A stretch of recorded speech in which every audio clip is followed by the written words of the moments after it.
శ్రీమాత్రే నమః. అందరికీ నమస్తే అండి. నేను మీ లక్ష్మీ ప్రసన్న. మనం కొవ్వూరు వారాహి పీఠంలో ఉన్నాము. మన వారాహి పీఠంలో ఎవరైతే అన్నప్రసాద కార్యక్రమంలో చేస్తారో వాళ్ళకి వారాహి అమ్మ చీరను కానుక ఇస్తాము. అయితే మీ పేరమ్మ? లక్ష్మీ వీరవేణి గారు రాజోల్ నుంచి మన వారాహి పీఠంలో అన్నప్రసాదం పెట్టారనమాట. మీకు వారాహి అమ్మ అనుగ్రహం అంటే సెకండ్ టైం అండి అన్నప్రసాదం పెట్టడం మన వారాహి పీఠంలో.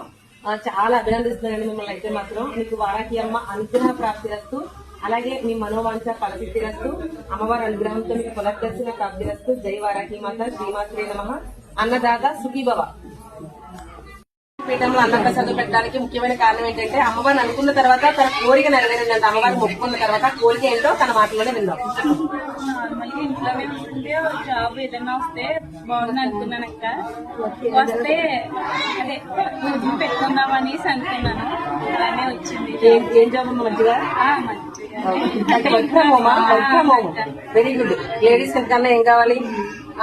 బయటకు వెళ్ళక్కర్లేకుండా అమ్మవారిని మొక్కుకున్న తర్వాత మొక్కుకున్న వెంటనే అంటే తనే చెప్తుంది.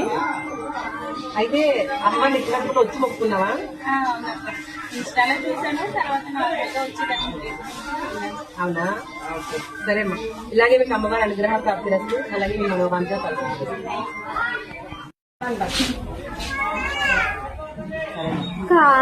వారాహి అమ్మ అనుగ్రహ ప్రాప్తిరస్తు, మనోవాంఛ ఫలసిద్ధిరస్తు. అమ్మవారి అనుగ్రహంతో అమ్మవారి అనుగ్రహం ఉండాలని అమ్మవారు చేరేస్తున్నాను. జై వారాహి మాత. శ్రీమాత్రే నమః. అన్నదాత సుఖీభవ.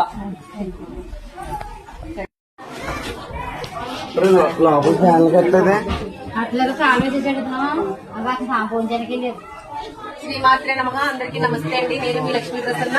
మనం కొవ్వూరు వారాహి పీఠంలో ఉన్నాము. మన వారాహి పీఠంలో ఎవరైతే అన్నప్రసాద కార్యక్రమంలో భాగస్వామ్యం అవుతారో వాళ్ళకి వారాహి అమ్మ చీరను కానుక ఇస్తాము.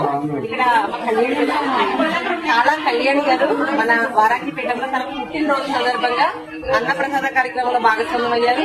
మీకు వారాహి అమ్మ అనుగ్రహ ప్రాప్తిరస్తు, మనోవాంఛ ఫలసిద్ధిరస్తు, అమ్మవారి అనుగ్రహంతో పునర్దర్శన ప్రాప్తిరస్తు. జై వారాహి మాత. శ్రీమాత్రే నమః. అన్నదాత సుఖీభవ.